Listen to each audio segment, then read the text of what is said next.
Sédation consciente, MIOPA. Le protoxyde d'azote est un gaz incolore, indolore, communément appelé gaz hilarant. C'est un anesthésique à température et à pression ambiante. Il possède des propriétés analgésiques et sédatives.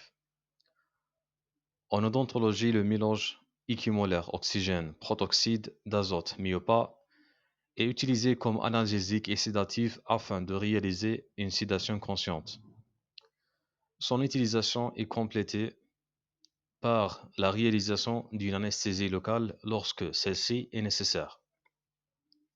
Plusieurs spécialités de MIOPA sont commercialisées en France et utilisables en milieu hospitalier. Seule l'utilisation du mélange équimolaire commercialisé sous le nom de Calinox a fait l'objet d'une sortie de la réserve hospitalière. Son utilisation est possible par les professionnels de santé, notamment les odontologistes, hors des établissements de santé, sans présence d'un anesthésiste. Pour recourir au MIOPA en cabinet de ville, le praticien doit en obtenir l'attitude par une formation préalable reconnue par les instances professionnelles. Cette attitude s'inscrit dans le plan de gestion des risques mis en place par le titulaire de médicaments dès sa mise à disposition hors des établissements de santé. Principe. La sédation consciente correspond à une dépression du système nerveux central pendant laquelle la communication avec le patient peut être maintenue. Celui-ci conserve la possibilité de répondre aux questions et d'exécuter des ordres. Cinétique de peroxyde de protoxyde d'azote. Absorbé par voie pulmonaire, le protoxyde d'azote passe rapidement la barrière alvéolo-capillaire, d'où son court délai d'action. Il diffuse ensuite dans les compartiments plasmatiques et tissulaires, cerveau, muscles, peau et graisse. La diffusion se fait également rapidement dans les cavités naturelles, sinus, oreilles. Le protoxyde d'azote n'est pas transformé, mais il est rapidement éliminé par voie pulmonaire en 2 minutes. Ce qui explique sa durée d'action brève. Après l'arrêt de l'administration. À la fin de l'administration, le protoxyde d'azote, qui saturait le volume sanguin, s'élimine rapidement pour être remplacé par de l'azote, 30 fois plus diffusible que l'azote. Il diffuse en grande quantité vers l'air alvéolaire, remplacé par une faible part d'azote. L'air alvéolaire se trouve dilué dans le protoxyde d'azote, abaissant la concentration partielle en oxygène, pouvant entraîner une hypoxie voire une anoxie. Effet de protoxyde d'azote. Au niveau du système nerveux central, le protoxyde d'azote a une action analgésique et une faible activité sédative. Il peut entraîner une dysphorie, gaz hilarant. Il potentiel les effets des autres sédatifs et analgésiques. Il ne provoque pas de dépression des centres respiratoires. Au niveau cérébral, il provoque une augmentation de pression intracrânienne et du débit sanguin.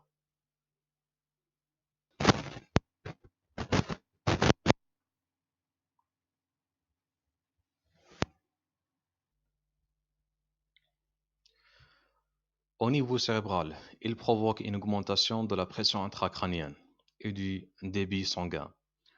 Au niveau cardiovasculaire, c'est un dépresseur myocardique, entraînant une diminution du débit cardiaque, de la pression systolique et une augmentation de la fréquence cardiaque.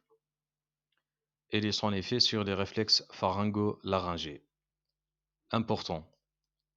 Le contact prolongé avec le protoxyde d'azote, en particulier pour le personnel soignant, peut être toxique. Inactivation de la vitamine B12. D'où l'importance d'une bonne aération des locaux, voire un système de ventilation permettant de maintenir une concentration de protoxyde d'azote dans l'air ambiant au niveau minimum. Indications. Les indications des myopathes en odontologie sont d'ordre cognitivo-comportemental.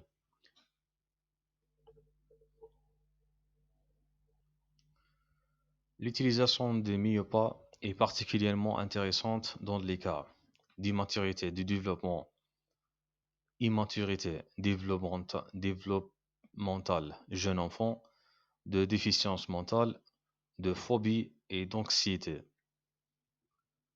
Les contre-indications. Les contre-indications des myopathes sont liées aux situations suivantes. Patient nécessitant une ventilation en oxygène pur. Altération de l'état de conscience, empêchant la coopération des patients. Suspicion de pneumothorax, emphysème, embolie gazeuse. Distension gazeuse abdominale. Patient ayant reçu récemment un gaz ophtalmique. Insuffisance cardiaque. Accident de prolongé. Traumatisme crânien. Hypertension intracrânienne. Traumatisme facial intéressant la région d'application du masque. Trouble du métabolisme de la vitamine B12 ou des folates. Modalité d'administration. L'âge minimal d'administration des myopathes est de 18 mois. Dans ce cadre, un jeûne de 6 heures pour les solides et de 2 heures pour les liquides doit être respecté. Note. La durée de l'administration doit être adaptée à la durée du geste, mais ne doit en aucun cas dépasser 60 minutes en continu. En cas de séance alternative, un intervalle de 15 jours doit être respecté entre deux séances. Les associations médicamenteuses sont à éviter, principalement avec les morphines, les benzodiazépines et autres psychotropes, car il existe un risque de potentialisation. Le produit est administré avec du matériel d'emploi usuel en anesthésie homologuée. Pour cet usage, masque, valve, filtre, ballon, apport d'oxygène pur, lunettes, masque, matériel d'aspiration, oxymètre de poule. L'administration du myopathe impose une surveillance continue des patients. La présence d'une tierce personne est recommandée. L'administration doit être interrompue en cas de perte de contact verbal avec le patient.